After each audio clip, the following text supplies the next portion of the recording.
Namaste everyone. Today's topic is how to fix laziness in Sanskrit. For instance, you see English, right? So we have these words like wanna be or gonna be, which are a shorter form of a sentence like going to be or wanting to be. And this is natural, especially when it's something like a colloquial or business languages. These tend to be creeping in. There's nothing we can do, but the Sanskrit is a different language altogether that try to retain this pristinity as much as possible because it is called the God's language. So we try to be more as perfect as possible to our capacity. We already have fixed these occasions of this kind of laziness by having Sandhi rules.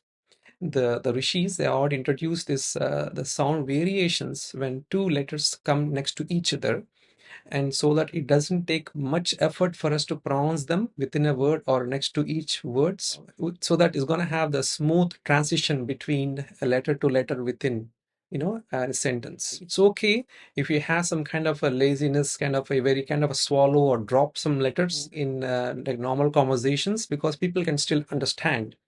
But that is not the case when it comes to chanting, like whether it be a classical stotrams or suktams or Vedic hymns, Rigvedic hymns, or any other Yajurvedic or Samavedic. We covered this Paniniya Siksha a few months back, all the slokas, and I want to highlight on two of those slokas which specifically deals with this kind of laziness in pronunciation of Sanskrit aksharas. Here is the sloka that you're seeing, is that Vyagri yata haret putran damstrabhyam nato pidayet bhita patana bhedabhyam tadvadvaranan prayojayet.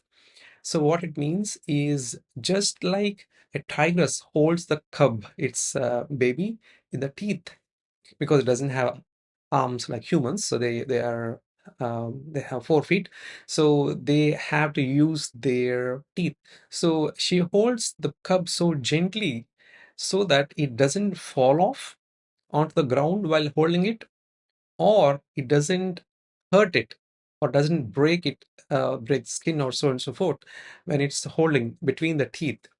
And the reason Paniya used this example is that it is dropping the cub from the tiger's mouth is akin to we losing some aksharas during pronunciation. Similarly, when he said it may break the cub or it may tear the cub, what he meant is we may end up mispronouncing due to various reasons, maybe because of speed or maybe because of not looking at the each akshara in the way it is written in the sloka. How we lose aksharas? For that, you have to look at the sloka before that. This is 25th sloka in Paniniya Siksha. This is the one sloka before that, which is 24. And what it says is Anusware vivrutyam tu virame chaksharadvaye virashtrau tu vigruhniya dyatrokarabakarayo. So what it means is, whenever you see an anuswara in a sloka, or if you have a small pause, let's say between words, or a stop between the padas, or between two slokas, two lines within a sloka, or a double consonant or like a samyukta akshara, the two lips should be separated very clearly.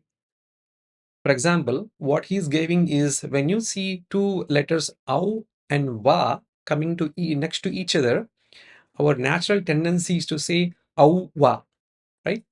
But what he's saying is that that's not the case. You should actually, the lips should separate when you say au va. See, au va is one thing, and au va. So you're gonna actually open and close one more time the lips to say va.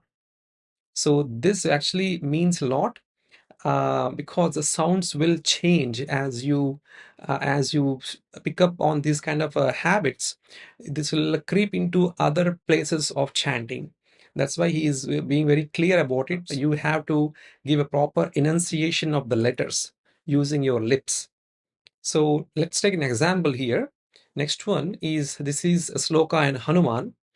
Manojavam marutatulya vegam. This is how people chant. But what, as per the Paniniya rule, what we should say is Manojavam marutatulya vegam. See, this is basically you are focusing on each letter. Tendency is to not again open the lip between vam and ma. So manojavam ma, we continue on, right?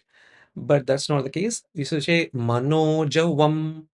Again, Maruta Tulya Vegam. This is how you attain perfection in chanting, when you focus on each letter instead of focusing on whole word. No, word will help you to get the meaning, but if you want to get the right pronunciation, you have to focus on each letter. So for that, the only natural way to get this habit is to see a sloka, which comes by practice, as syllables.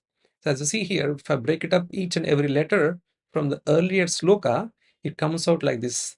Manojavam marutatul vegam. See here, you're not skipping off any, you're not swallowing any letters, because everything is written clearly there. So you have to pronounce each and every letter. Before we kind of oversee, we look at the anuswara, the dot on top of the vam, and we continue on with ma. But that's not the case. When you see that it's actually there are two ma, you tend to give some importance to those letters. So always practice or chanting using each and every syllable.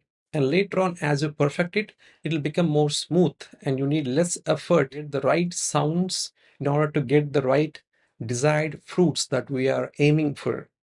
So, because we have a lot of examples, even in Paniniya Siksha, Indra Shatru, there's some examples where he says that if people pronounce in a different way in compared to what was supposed to be, they will get a different results than what they are expecting it to be. So, in order to fix those, you had to learn the proper way of chanting, and this is one of the fundamental way of knowing how to practice, how to chant the Vedic suktams and any other classical suktams as well. Okay, namaste.